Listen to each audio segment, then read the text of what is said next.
polosa esimba lisute po makamuna moni kuna bato ba travailler na nzambe en tout cas basi bake musika donc là va yo ba mission na to pesa aux sango comme il faut place no awe za susute ah oyoki allez quitter polosa on na bacha baninga kale na longo na kekuna là va ah on nous a arrangé na comment coquette ah ouais vraiment qui ça et en plus nayoki qui a commis partout na Europe dynamique Congo commis partout na Europe comment coquette Moussala est commis partout tout commis en Suède tout commis à Paris tout commis à Lille tout commis à Bruxelles et puis base na biso etikali toujours Londres Angleterre.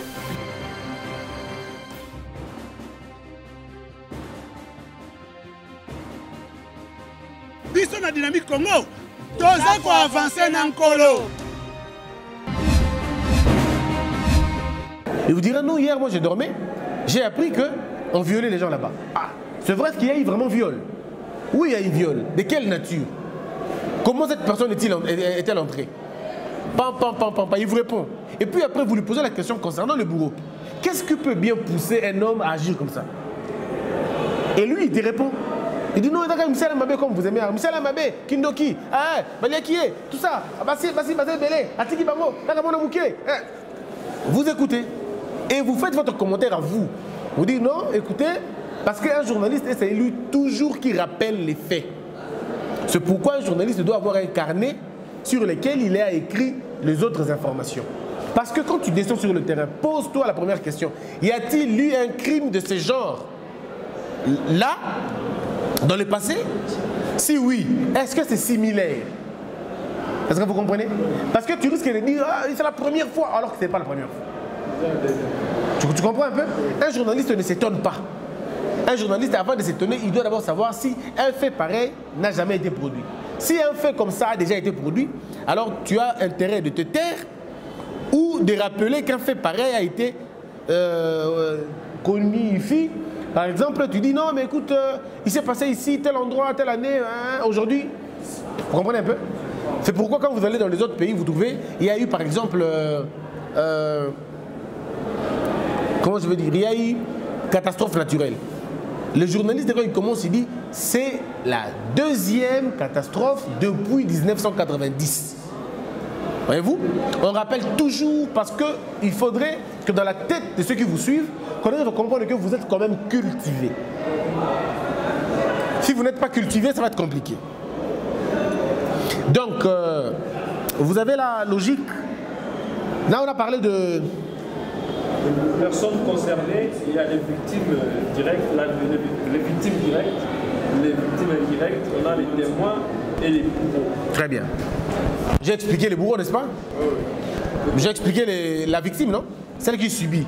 Le témoin, c'est celui qui a participé ou qui a à l'événement, qui a été témoin, qui a vu, qui a entendu, et tout ça. Le bourreau, c'est lui qui commet l'affaire. C'est le fossoyeur. C'est celui qui commet les forfaits.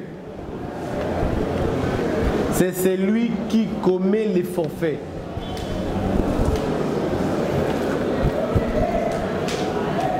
C'est celui qui commet les forfaits.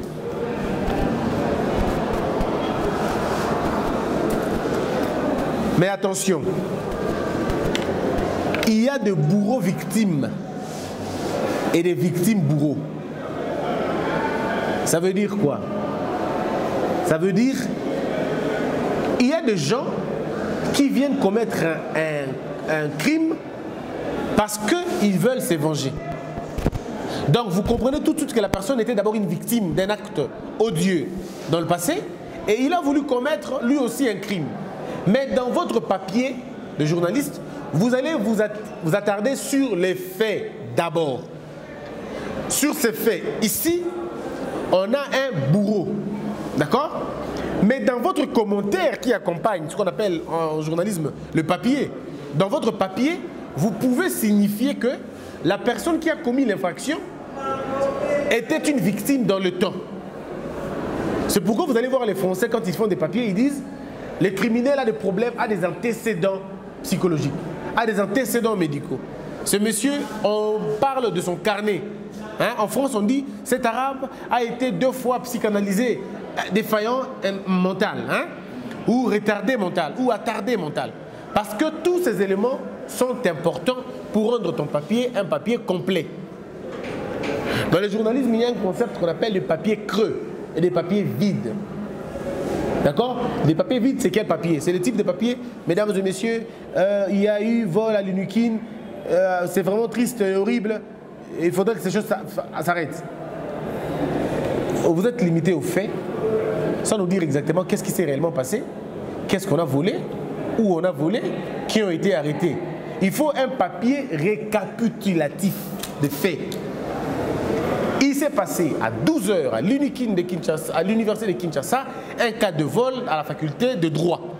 Le bâtiment de L1 a été visité par des gens non autrement identifiés. Sur place, nous avons rencontré 2 personnes qui ont bien voulu nous parler de cela. Un étudiant était présent au moment des faits et un autre nous rapporte le fait tel que c'était produit. Suivez. Vous comprenez? Vous avez un étudiant qui parle, elle était victime, directe, parce qu'on a volé chez eux. Vous avez un autre étudiant qui parle, parce que victime indirecte. Et nous allons donc aller voir les autorités pour savoir qu'est-ce qui s'est réellement passé et pourquoi ils n'ont pas pu mettre la main sur les malfrats. Est-ce que vous comprenez? Ça dit même quelqu'un qui vous suit, suit une sorte de logique dans ce que vous faites. Parler du bourreau. Maintenant, on avait parlé de quoi d'autre? Le point suivant.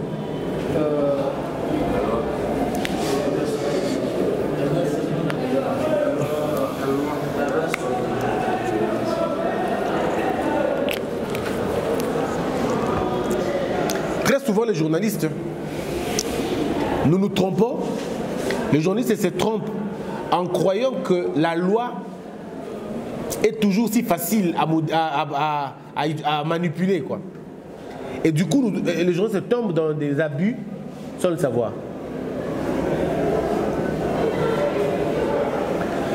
Votre terrain, ça veut dire votre milieu d'études ou votre centre d'intérêt de recherche peut se trouver être un lieu ou un site protégé. D'accord? Peut être un site placé sous réserve de l'État, où l'on ne filme pas, où l'on n'interroge pas les gens. Je prends un cas simple. Le dépôt d'armement prend feu. Et vous, journalistes, parce que vous êtes tellement bien et tellement beau, vous dites, bon, je vais aller vérifier là-bas, parce que M. Christian Bossemé nous avait dit qu'il faut aller là-bas. On t'arrêtera tout seul. Ouais, mais tout seul. Et là, tu regretteras pourquoi tu as participé à ces cours. Et il faut connaître la loi sur terrain. Est-ce que le site en question n'est-il pas protégé? Est-ce qu'il ne faut pas une autorisation préalable? Parce que vous ne devez pas aller dans un endroit et faire du sensationnel. Un journaliste n'est pas celui qui rapporte les faits tels que dans la rue, tel que la fait se présente dans la rue. Un journaliste est celui qui va vraiment à la source et puiser les informations à la source. S'il y a eu dépôt d'armement qui brûle, qui est-ce qu'on voit en premier? C'est les généraux. Le service attitré d'abord. C'est pourquoi un journaliste doit avoir un répertoire, un agenda. Un journaliste qui se respecte doit avoir le numéro de tous les bourgmestres, doit avoir le numéro de tous les gouverneurs du Congo et de tous les ministres, au besoin de tous les ADG. On appelle ça un annuaire. On appelle ça l'annuaire. On va voir ce que ça veut dire. Hein? Vous connaissez l'annuaire? C'est le répertoire, hein? Tout simplement. Ne vous sentez pas intimidé. Parce que le journaliste français n'est pas mingi. Annuaire veut simplement dire répertoire. S'il vous plaît. Annuaire veut dire répertoire.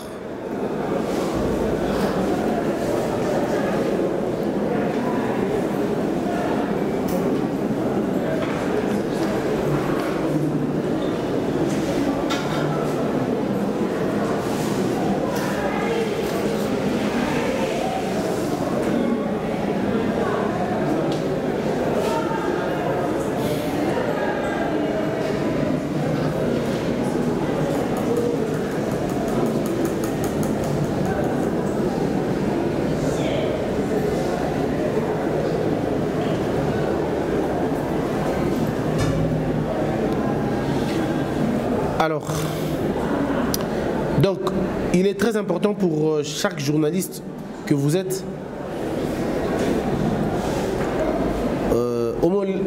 La connexion est partie? D'accord. Bon, l'annuaire. Vous devez avoir l'annuaire de tous ces gens-là. C'est très important d'en avoir. Pourquoi c'est important? Parce que ça vous permet d'entrer en contact avec les personnes concernées. Quand il y a par exemple naufrage, un bateau coule, vous demandez à qui? Vous demandez au ministre des Transports.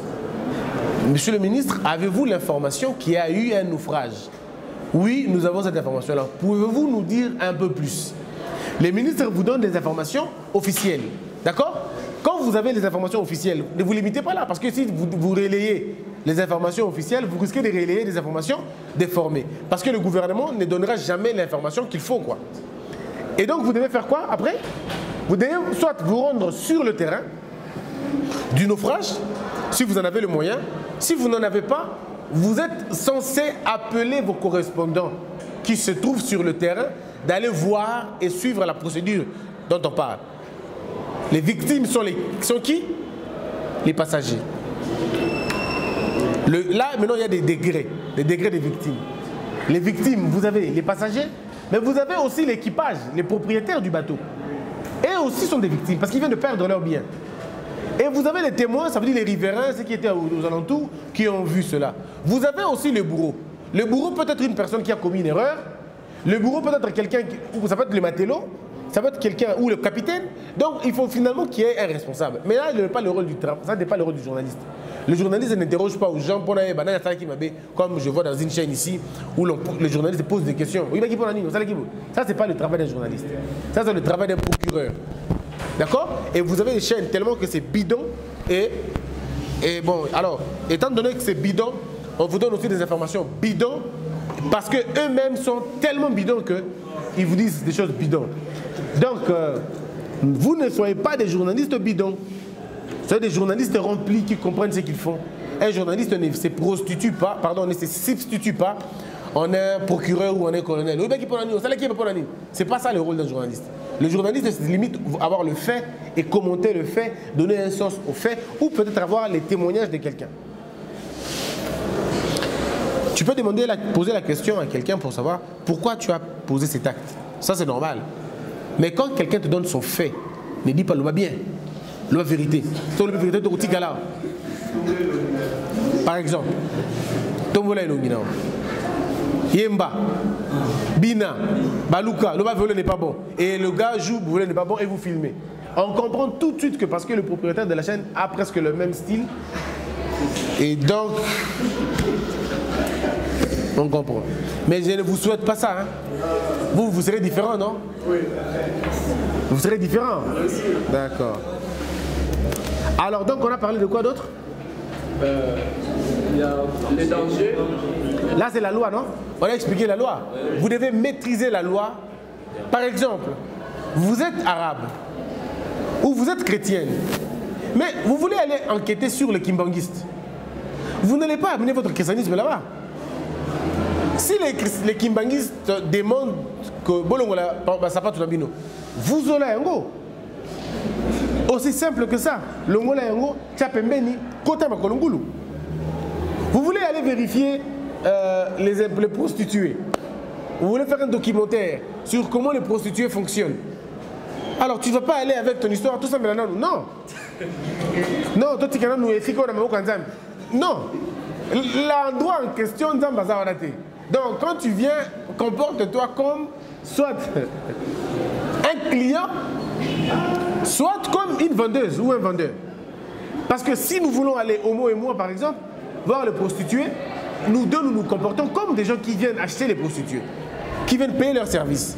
On arrive, mère, néni, ah, marmida néni, ah, pas de biseau, sur le 2000 francs, c'est bon. Ah, on est 2000 et belle boule. 1500 et aussi mbaté. Oh, 1500 moukier. Ah, mais bon, il n'y a pas si. Zota 1200. La baxi casse. Oh, bisous, il y a 1700. Ah, non, il y a un caméra de santé. En fait, en réalité, qu'est-ce qui se passe? C'est que tu montres les faits. Comment ça se passe. Et la prostituée en question t'écoute. Et quand tu poseras des questions comme ça, la prostituée sera tranquille. Il te répondra. Comment faites-vous? Comment vivez-vous? Est-ce que vous vous protégez? Est-ce qu'il n'y a pas de danger? Est-ce que vous avez des enfants? Est-ce qu'ils savent que vous travaillez comme ça? Tout ça. Est-ce que tu voudrais que ton fils travaille comme ça? Ta fille travaille comme ça? Tout ça. Tu vois un peu? Et c'est là où tu vas au-delà du sensationnel. Au-delà de tout ce que les autres font. Parce que quand les journalistes vont, surtout ceux du seuil de YouTube, quand ils vont parler avec les prostituées, voilà des questions qu'ils leur posent. Ah, les Arabiens, on n'en a pas besoin, quoi. Ce sont des choses dont on n'a pas besoin du tout. Mais on a besoin de savoir dans quel état spirituel ou moral la personne se trouve du moment quand elle fait ce qu'elle fait là. Madame, est-ce que vous avez toute votre conscience quand vous faites ce boulot-là? Quand vous sortez le matin, est-ce que vous priez comme tout le monde? Oui, quand vous priez, vous dites quoi à Dieu? Quelles sont vos recommandations? Est-ce que vous demandez à Dieu de vous amener des clients? Qu'est-ce que vous dites réellement? Vous demandez à Dieu de vous protéger que sida est ôté? Comment faites-vous vraiment? D'accord? Par exemple, votre fille à la maison. Avez-vous eu des enfants? Oui. Mais est-ce que vos enfants savent que vous faites ça? Non. Pourquoi avez-vous honte que vos enfants arrivent à savoir ce que vous faites? Si c'était aussi bien, pourquoi vous avez honte de le faire? Et là, non seulement que vous moralisez quelqu'un, mais vous enseignez aux autres de connaître en réalité la vie qu'ils mènent. Vous gagnez combien par jour? Comment faites-vous pour votre énergie vous-même? Est-ce que vous avez déjà quantifié l'énergie que vous perdez? Et est-ce que vous vous êtes protégé spirituellement? Il se raconte que si vous connaissez un homme ou tout ça, vous partagez les esprits, mais vous faites combien par jour? Ce sont des questions intelligentes qui permettent à quelqu'un de suivre ton émission et dire ok, c'est bon, c'est quand même un sujet difficile, mais la personne s'en sort quand même. Mais quand toi, tu vas voir une prostituée, tu commences à lui poser des questions qui concernent son sexe. Nous, on fait quoi avec? Moi, j'en ai le mien. Je fais quoi avec ce qu'il a? Vous avez compris le problème? Donc, vous devez apprendre les lois sur le terrain. Comment on appelle ça encore? Burqa? Non, burqa. Il faut qu'on ait ta burqa. Vous comprenez un peu? Vous voulez aller à Maya Kamba pour voir exactement qu'est-ce qui se passe dans Maya Kamba. Parce que le journaliste, c'est le premier curieux du monde. Vous voulez dire, bon, Maya Kamba, il dit qu'il se rabatte. Ok. Vous voulez faire une enquête sur Maya Kamba. Vous allez par exemple sur Maya Kamba. Mais on vous demandera la première chose. Il faut connaître la règle qui est là. Et la règle là-bas, c'est Makolungulu.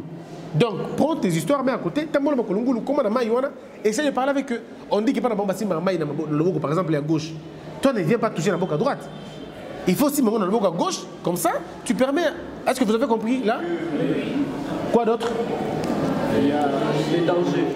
Alors, les dangers, c'est là très important, c'est un sujet important. Il faut retenir que sur terrain,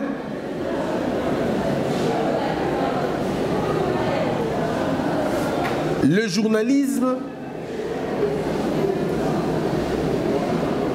que sur terrain, le journalisme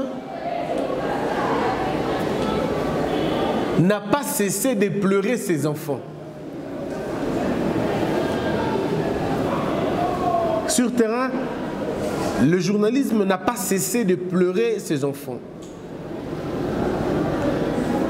Les journalistes meurent.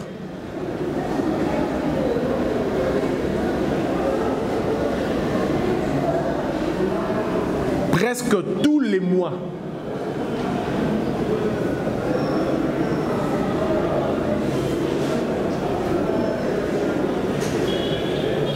Virgule.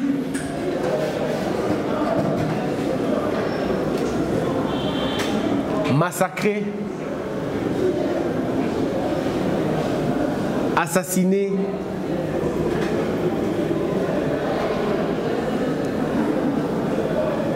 Enlevé, puis tué.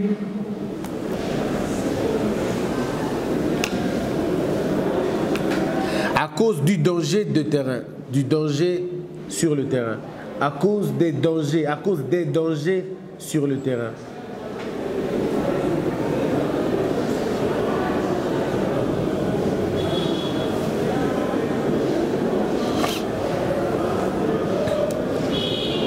Le premier danger,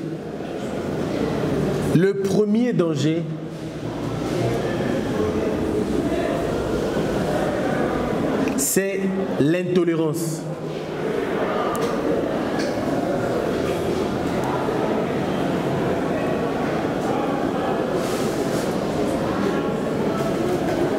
Le premier danger, c'est l'intolérance. Je vais expliquer après. Le premier danger, c'est l'intolérance. Le deuxième danger, c'est l'amateurisme du journaliste lui-même. Dans l'amateurisme, je parle de... Ouais. Le premier danger, c'est l'intolérance. Le deuxième danger, c'est l'amateurisme. L'amateurisme, ça veut dire l'absence du professionnalisme. L'absence du professionnalisme. L'absence du professionnalisme. L'amateurisme, c'est l'absence du professionnalisme.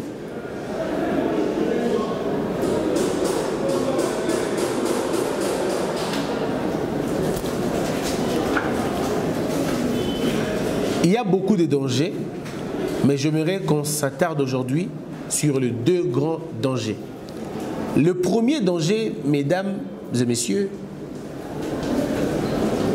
c'est d'abord l'intolérance. Et l'intolérance, c'est l'intolérance dans toutes ses formes. J'aimerais que vous puissiez noter, dans l'intolérance, nous voyons l'intolérance politique.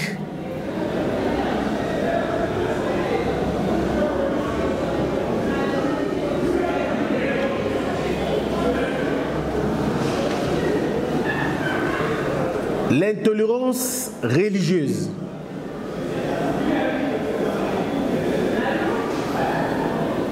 L'intolérance culturelle. Ce sont là les principaux dangers de l'intolérance.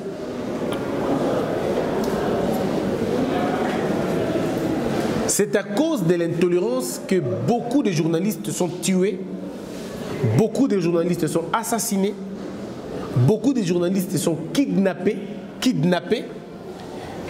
maltraités et même arrêtés. Le journaliste n'a pas peur que de la mort. Il y a aussi les arrestations. Il y a aussi des pressions qu'il reçoit par-ci, par-là. Alors, nous avons, comme je le dis là, l'intolérance politique. L'intolérance politique, c'est une sorte de dictature de la pensée.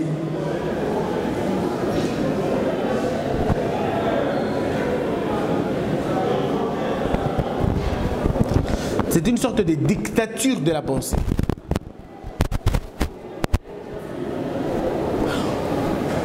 Où l'on oblige les journalistes de respecter la pensée politique, où l'on oblige le journaliste de respecter une pensée politique.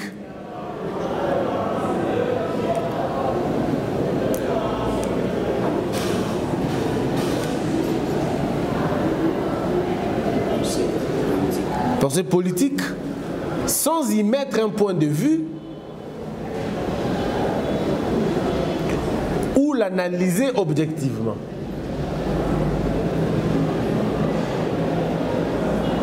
Alors que si vous empêchez un journaliste de réfléchir, d'accord? Ok, on est où? Sans y mettre un point de vue. Sans y mettre un point de vue. Qui peut dicter ce qui est resté? Vous êtes tous arrêtés là? Voilà, sans y mettre un point de vue ou analyser objectivement.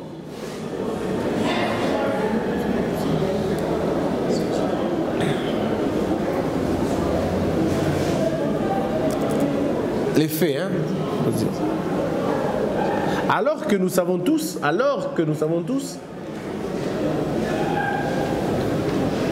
empêcher un journaliste de réfléchir, alors que nous savons tous qu'empêcher un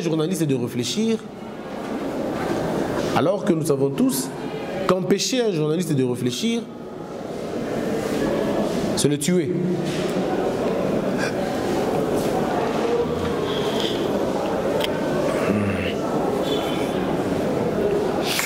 Les journalistes trouvent son immortalité Le journaliste trouve son immortalité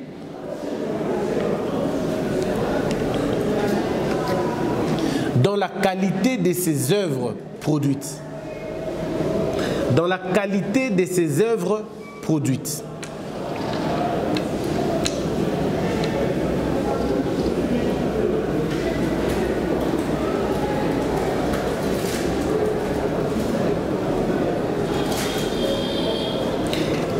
Et donc, l'intolérance politique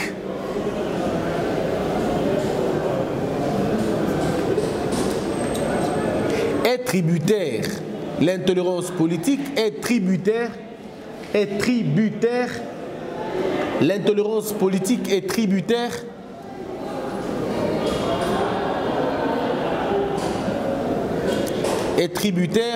à la gestion d'un pays.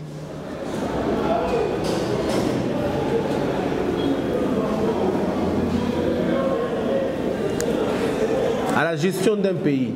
Si le pays est basé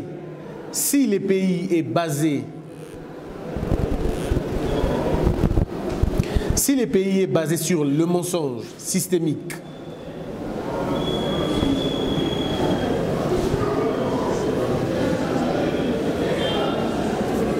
le vol traditionnel,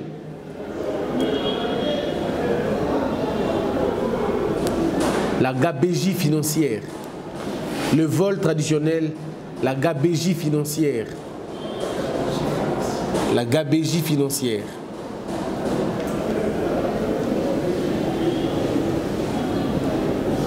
la corruption outrée,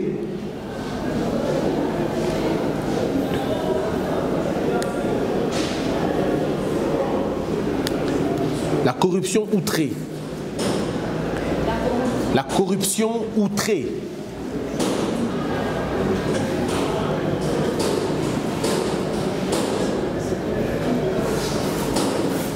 la confiscation perpétuelle du pouvoir.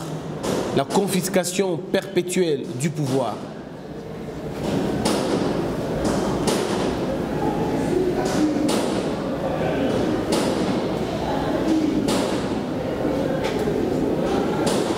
Le culte de la personnalité.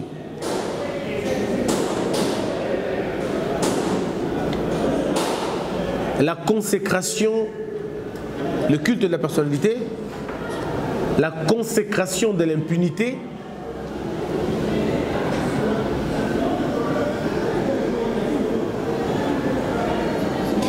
et le sacre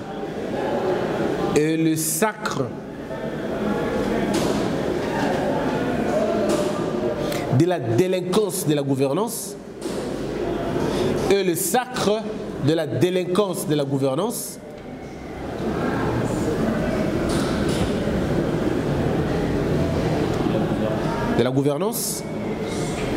bref, le banditisme et le voyoutisme politique. Le banditisme et le voyoutisme politique.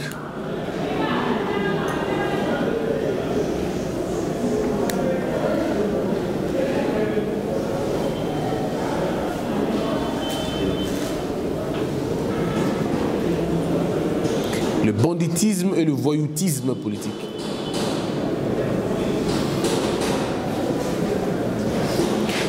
Qui peut me relire juste la phrase? Oui, madame.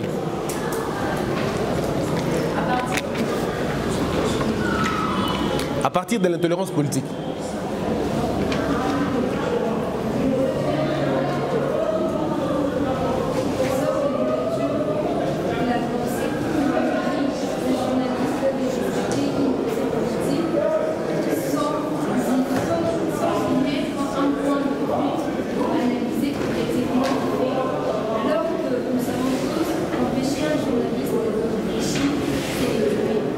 Des journalistes qui trouvent son immortalité dans la qualité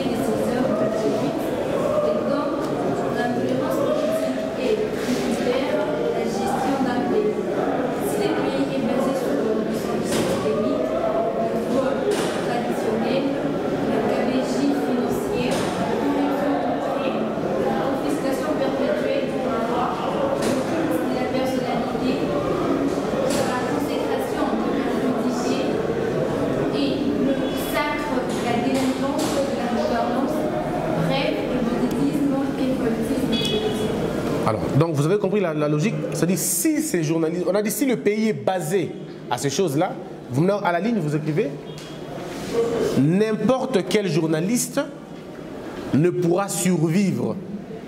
N'importe quel journaliste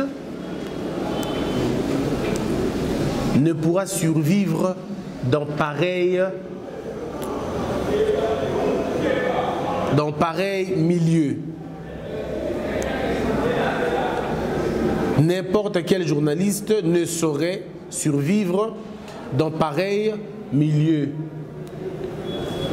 N'importe quel journaliste ne saurait survivre dans pareil milieu, sauf n'importe quel journaliste ne saurait survivre dans pareil milieu, sauf si il décide de trahir sa mission.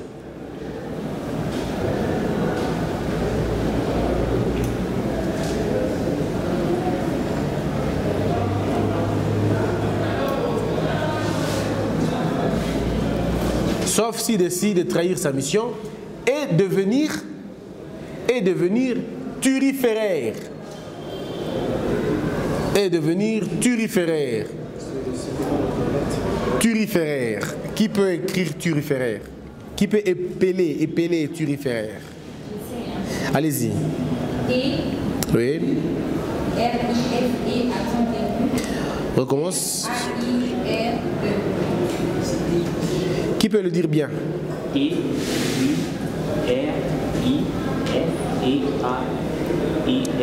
Mais qui peut écrire au tableau comme ça on voit tous?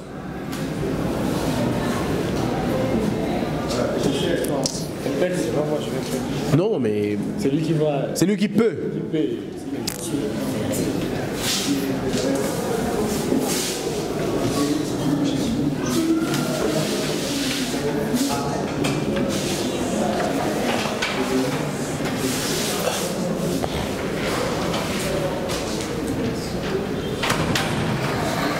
Qui peut écrire mieux? D'abord, c'est qui un turiféraire? C'est qui un turiféraire? Le turiféraire, c'est d'abord quelqu'un qui était chargé ou qui est chargé au niveau du clergé de jouer à l'ascensoir. C'est lui qui fait monter les choses. Hein, c'est ça un turiféraire, l'ascensoir. C'est celui-là le turiféraire. Maintenant, en politique, on parle de turiféraire, ça veut dire un ascenseur. Ça veut dire quelqu'un qui ne fait que raconter des choses. Un flatteur. D'accord? Un flatteur. Le turiféraire ne s'écrit pas comme ça. Le turiféraire s'écrit avec H d'abord. Non, non. T-H après. Ouais. Vous écrivez T avec H et puis vous continuez. T, vous avez H, vous avez U, vous avez R, vous avez I, vous avez F, vous avez E, vous avez R, vous avez A, vous avez I, vous avez R, vous avez E. Ça, c'est le turiféraire. Et donc, le turiféraire, le tambourinaire, sauf s'il accepte de trahir sa mission et de devenir turiféraire, tambourinaire et chantre du pouvoir. Ce qui est malheureusement le cas du Congo. Mais n'écrivez pas ça. Ça, c'est entre nous. Ce qui est malheureusement le cas de notre Congo. Oui, madame.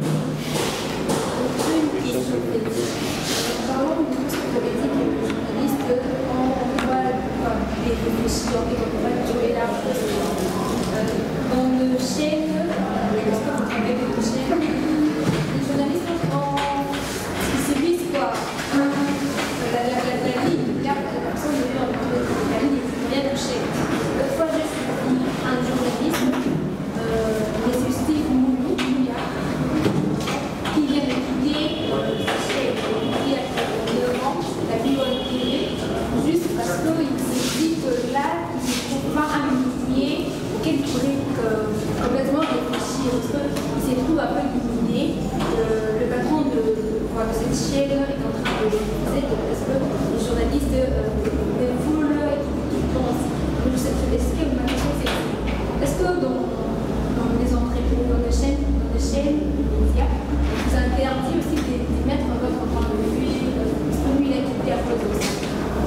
C'est vrai, le monde de journalistes aujourd'hui, on a même parlé de ça avec les amis l'autre fois, la ligne éditoriale pose un sérieux problème au point qu'on vous empêche de réfléchir, quoi. Ce qui est vrai, c'est ça. Moi, plusieurs fois, on m'a interdit de réfléchir comme je l'entendais, et à chaque fois qu'on m'a interdit de réfléchir, j'ai démissionné. Donc, c'est ça aussi le prix à payer, quoi. Quand on est journaliste, on l'a dit l'autre fois, on le dira la semaine prochaine, quand on parlera de la qualité du journaliste.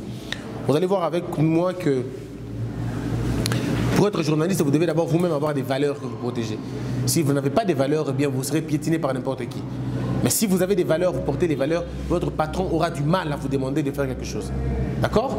Et donc, comme je l'avais dit, ceux qui vont bien travailler pendant nos séances, je les embaucherai dans ma chaîne et ils viendront travailler chez moi. Et ce n'est pas gratuit, hein, ça ne sera pas un stage. Ils vont travailler vraiment comme on travaille et je leur payerai comme on paye. Seulement, je ne demanderai à personne d'écrire un papier contre son gré. Ce sera maintenant à vous de me prouver que vous êtes en mesure de faire ce papier-là.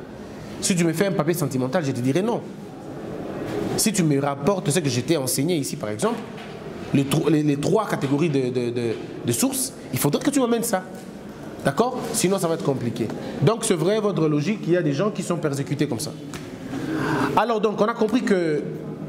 Là, on a parlé de l'intolérance. Et donc, pour la petite explication, si les journalistes ils sont massacrés, ils sont tués, ils sont assassinés, ils sont arrêtés, c'est d'abord, en premier lieu, à cause de l'intolérance. L'intolérance, c'est le mal d'entendre l'autre. D'accord? L'intolérance, c'est la maladie de la différence. S'il vous plaît, retenez ces choses, c'est très important pour vous-même. Hein? Ça, c'est pour votre propre croissance intellectuelle. L'intolérance, c'est une incapacité de reconnaître la liberté de l'autre. C'est ça l'intolérance. Un homme intolérant est un homme mal éduqué, est un homme insuffisant, est un homme assez élémentaire et très bas. Parce que le premier élément de l'intelligence, c'est la tolérance. Avant d'abord de savoir que tu es intelligent, il faut d'abord que tu sois tolérant. Si tu arrives à être tolérant, c'est déjà bon. Mais si tu ne sais pas tolérer les noms de l'autre, c'est compliqué. La maladie de la différence, c'est ce qu'on appelle la tolérance. Et l'intolérance est à la base de beaucoup de destruction dans notre pays. D'accord? L'intolérance, ce n'est pas une très bonne chose. Au-delà de l'intolérance politique, on a parlé de l'intolérance religieuse. L'intolérance religieuse, c'est le fait de croire que votre religion est supérieure à d'autres. C'est le fait de croire à une suprématie des religions. Je peux vous dire, mes frères, mes sœurs aussi, pour votre gouverne, il n'y a aucune religion qui soit supérieure à l'autre. Vous comprenez? Il n'y a aucune religion. Qu'on ne vous trompe pas. Et puis, il n'y a aucune religion qui a la certitude d'aller au paradis. Aucune. Aucune religion qui a la certitude de voir Dieu. Aucune. Vous ne verrez pas Dieu parce que vous appartenez dans une religion de chrétiens. Non, c'est faux. Parce que tous les chrétiens ne seront pas enlevés. Et tous les chrétiens n'iront pas au ciel. Tous les chrétiens ne seront pas avec Dieu. Le problème ici, c'est au niveau de la foi. C'est votre foi qui déterminera si vous allez être sauvé ou pas. Vous pouvez beau citer le nom de Christ, beau citer le nom de Bouddha, beau citer le nom de Mahomet, tout ce que vous voulez. Mais aussi longtemps que vous n'aimerez pas la personne que vous voyez, aussi longtemps que vous n'aurez pas une compassion vis-à-vis de la veuve et de l'orphelin, vos prières sont vaines. Vous comprenez? Quand tu apprendras à aimer ton semblable, qu'il soit rouge, noir, blanc, parce qu'en réalité, les faibles disent qu'il y a 4 races. Les faibles, ils disent qu'on a 4 races, n'est-ce pas? Mais alors qu'on a une seule race, c'est la race humaine. C'est la seule race, l'unique d'ailleurs. Ce sont les gens qui n'ont pas compris la leçon qui parlent de la race. On a plusieurs couleurs de peau, mais ça ne fait pas de nous des races parce que la race ne se calcule pas en termes de peau. La race se détermine en termes de souche. Or, tous les hommes, nous avons une même souche, nous sommes des hommes, nous sommes des humains. Nous sommes de la race humaine, mais avec des couleurs différentes. Parce que madame, vous et moi, nous n'avons pas le même teint, n'est-ce pas? Vous et lui, vous n'avez pas le même teint. C'est pour autant que lui, il est plus noir que toi et plus blanc que toi et que tu deviens ton père aussi. Mais à un moment donné, tu te poses la question, mais ça va servir à quoi cette histoire? S'il prie chez moi et qu'il ne prie pas chez moi, le problème c'est qu'il peut venir prier chez moi, mais il ne prie pas. Il peut juste venir m'accompagner. Mais son cœur est très loin, quoi. D'accord? C'est pourquoi vous avez beaucoup d'âmes à l'église qui ne sont pas réellement d'âmes. Ce sont justement des corps qui sont là, mais les âmes sont très loin, quoi. Ce n'est que le pied qui sont pleins à l'église, mais le cœur très, très, très, très loin. Ils ont Dieu dans la bouche et le préservatif dans leur poche. En même temps, ils ont la Bible, ils ont le vol, quoi. C'est des gens qui parlent de Jésus, mais qui n'aiment pas les autres. D'accord? Alors, on va terminer avec l'intolérance culturelle. L'intolérance culturelle est pire même. L'intolérance culturelle, c'est le fait de croire que votre culture est meilleure à celle des autres. C'est-à-dire votre façon de vivre est meilleure que celle des autres. Et là encore, il n'y a aucune culture qui soit supérieure à l'autre. La plus belle culture au monde, c'est la culture qui célèbre l'homme, qui met l'homme au centre de tout, qui priorise l'homme, qui valorise l'homme, qui met l'homme à un niveau, au premier niveau. Je crois qu'on va s'arrêter là pour aujourd'hui. D'accord. Et je vous demande de poser vos questions. En même temps, vous me remettez les TP de la fois passée.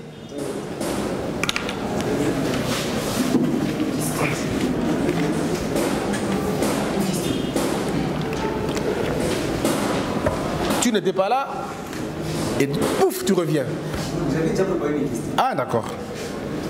Ok. Je vais poser deux questions. Allez-y. La première question, c'est par rapport à ce que vous avez dit, l'annuaire. Oui. Il faut avoir l'annuaire, le numéro, où est-ce qu'on peut avoir ça? En faisant des recherches. Par exemple, il y a des chaînes que je vois, ils appellent très souvent les autorités. Et d'autres chaînes, par contre, ne les font pas. Je me demande, ces autorités ont émis leur numéro seulement à une chaîne, ils n'ont pas arrivé à une autre. Comment vous avez fait pour avoir mon numéro? Vous l'avez cherché, non? Je suis dans les questions. Voilà, c'est comme ça qu'on fait aussi. Au fait, l'annuaire te permet d'avoir ce qu'on appelle un agenda, quoi. Ça te permet d'avoir ça. Ça veut dire que quand je suis avec toi, tu me poses la question, est-ce que tu connais telle personne? Oui, je connais. Pouvez-vous me passer les coordonnées? Je te passe les coordonnées. Tu en fais un bloc, tu fais dans un bloc-notes, tu vois ça.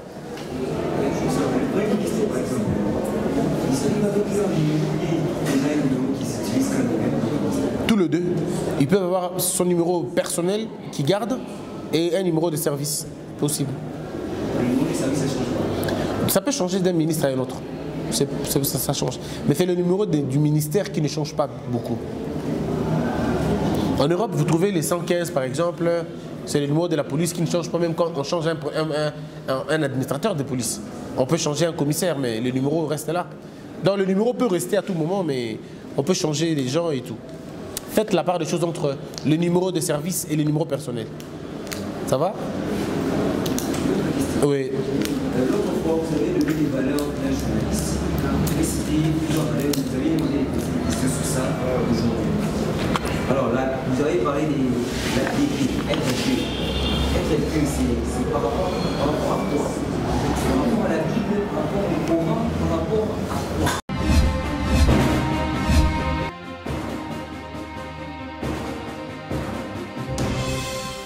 Patron nga Apollo ça et simba lisute. Pour makambo na moni kuna, bato ba travailler na Nzambe. En tout cas, basi ba ke musika. Donc là, va, yo ba mission na to pesa aux autres comme il faut. Place no a weza susute. Ah? Oyoki, allez, quittez. Apollo ça. On na ba tchabani na kale. Na lomo na ke kuna. Na ke kuna. Là va. Ah! On nous demande un orange, non? Comment coquette? Ah, Vraiment. Qui ça? Et en plus, Nayoki qui a commis partout dans l'Europe, dynamique Congo, commis partout dans l'Europe. Comment coquette? Moussala est commis partout. Tu commis en Suède, tu commis à Paris, tu commis à Nîmes, tu commis à Bruxelles. Et puis, base n'a vu ce tigre toujours Londres, Angleterre.